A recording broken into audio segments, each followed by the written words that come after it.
വേണ്ട ഇവിടെ വേണ്ട ഈ കാണുന്ന പെമ്പിളൊന്നും വേണ്ട വേണ്ട തോർത്ത് വേണ്ട ഈ നാട്ടിലെ ജീവിതമൊക്കെ വേണ്ട സ്കൂളിൽ പോകണ്ട സ്റ്റഡി വേണ്ട നമുക്ക് അങ്ങനത്തെ സീനൊന്നും വേണ്ട.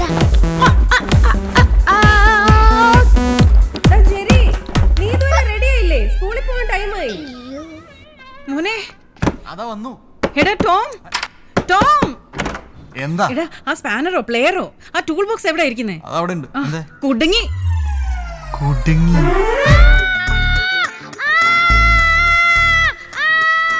അയ്യേ കരയാതെ മോനെ, ഒന്നുമില്ലെന്ന്. ഇത് മതിയോ? ഇത് പറിച്ചെടുക്കാനല്ല, സിബ് അഴിക്കാനാ. മോനെ അമ്മ എപ്പോഴും പറയാറുള്ളതല്ലേ ഷഡ് ഇടണോ ഷഡ് ഇടണോന്ന്. ഇപ്പൊ ശരിയാക്കി തരാം. Relax relax relax. ചോദ്യം വരുന്നുണ്ടോ? ഏയ്